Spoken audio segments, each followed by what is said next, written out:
প্রচণ্ড রোদের মধ্যেও কাবা শরীফের চত্বরের এই জায়গাটি কিভাবে এত ঠান্ডা থাকে? হজে গিয়ে খালি পায়ে তাওয়াফ করার সময় প্রায় সবার মধ্যে এই প্রশ্নটি তৈরি হয়।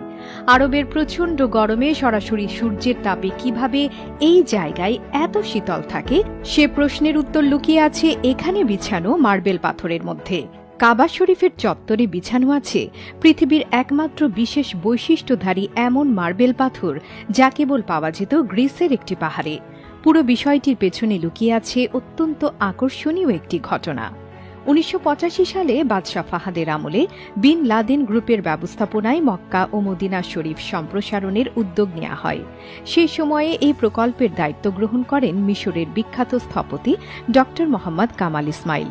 এ কাজ করতে গিয়ে তিনি লক্ষ্য করলেন কাবা শরীফের চত্বর প্রচণ্ড রোদে অত্যন্ত গরম হয়ে থাকে, যার কারণে খালি পায়ে তাওয়াফ করা খুবই কষ্টকর হয়ে দাঁড়ায়। অনেক খোঁজাখুঁজি করে আশ্চর্য এক সমাধান বের করলেন স্থপতি ড. কামাল ইসমাইল। অনুসন্ধান চালিয়ে ইউরোপের দেশ গ্রিসে মার্বেল পাথরের ছোট্ট একটি পাহাড় তিনি আবিষ্কার করলেন।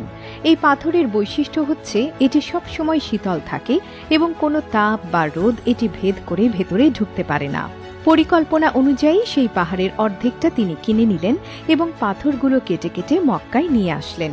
পাথর স্থাপনের পর দেখা গেল বাস্তবেই এটি অত্যন্ত ঠান্ডা। প্রচণ্ড গরমের মধ্যেও হাজিগণ খালি পায়ে অত্যন্ত আরামের সাথে কাবা শরীফ তাওয়াফ করতে পারছিলেন। এরপর কেটে গেল ১৫টি বছর। এতদিন পরেও যখন দেখা গেল কাবার চত্বরে স্থাপিত সেই মার্বেল পাথরের অপূর্ব বৈশিষ্ট্য ঠিকঠাক রয়েছে, ফলে এবার মদিনা শরীফের মসজিদে নববীর দপ্তরে এমন পাথর স্থাপনের উদ্যোগ নিলেন বাদশাহ ফাহাদ। কিন্তু এই সংবাদ ড. কামালকে জানানো হলে তিনি হাই হাই করতে লাগলেন, কারণ ওই বিশেষ ধরনের মার্বেল কেবল গ্রিসের ওই ছোট্ট পাহাড় বাদে গোটা পৃথিবীর কোথাও পাওয়া যায় না, এবং সেখানে যতটুকু ছিল তার অর্ধেক ইতোমধ্যেই কিনে মক্কার হারাম শরীফে লাগানো হয়েছে। এরপর সেই পাহাড়ে যেটুকু মার্বেল অবশিষ্ট ছিল সেটা মসজিদে নববীর প্রশস্ত চত্বরের তুলনায় খুবই সামান্য। এরপরও বাদশাহ ফাহাদের পীড়াপিড়িতে ড. মোহাম্মদ কামাল ইসমাইল আবার গ্রিসে গেলেন। সেই মার্বেল কোম্পানির ম্যানেজারের সঙ্গে দেখা করে জানতে চাইলেন ওই পাহাড় আর কতটুকু অবশিষ্ট আছে। ম্যানেজার জানালেন ১৫ বছর আগে তিনি কেনার পরপরই পাহাড়ের বাকি অংশ বিক্রি হয়ে গেছে। এ কথা শুনে ড. কামাল এতটাই বিমর্ষ হলেন যে তার হাতে থাকা কফি পর্যন্ত শেষ করতে পারলেন না, এবং পরদিনই তিনি মক্কায় ফিরে যাওয়ার সিদ্ধান্ত নিলেন। অফিস ছেড়ে বেরিয়ে আসার আগে কি মনে করে আবার ম্যানেজারের কাছে এসে সেই ক্রেতার নাম ঠিকানা জানতে চাইলেন যিনি বাকি মার্বেল পাথরগুলো কিনেছিলেন। যদিও এটা অনেক দুরূহ কাজ, তবু কামালের বারবার অনুরোধে ম্যানেজার পুরনো রেকর্ড চেক করে জানাবে বলে কথা দিল। বেরিয়ে আসার সময় কামাল মনে মনে ভাবছিলেন, পাহাড়ের বাকি পাথর কে নিয়ে গেছে? ১৫ বছর পরে এখন সেটা জেনেই বা কি লাভ হবে? পরদিন এয়ারপোর্টের উদ্দেশ্যে যাত্রা হওয়ার আগেই ম্যানেজার ফোন করে জানালো সে তার নাম ঠিকানা পাওয়া গেছে। কামাল দ্রুত অফিসে পৌঁছে নাম ঠিকানা নিলেন। ঠিকানা হাতে নিয়ে তার স্পন্দন বেড়ে গেল যখন তিনি দেখলেন বাকি মার্বেলের ক্রেতা একটি সৌদি কোম্পানি। কামাল সেদিনই সৌদি আরবে ফিরে গেলেন।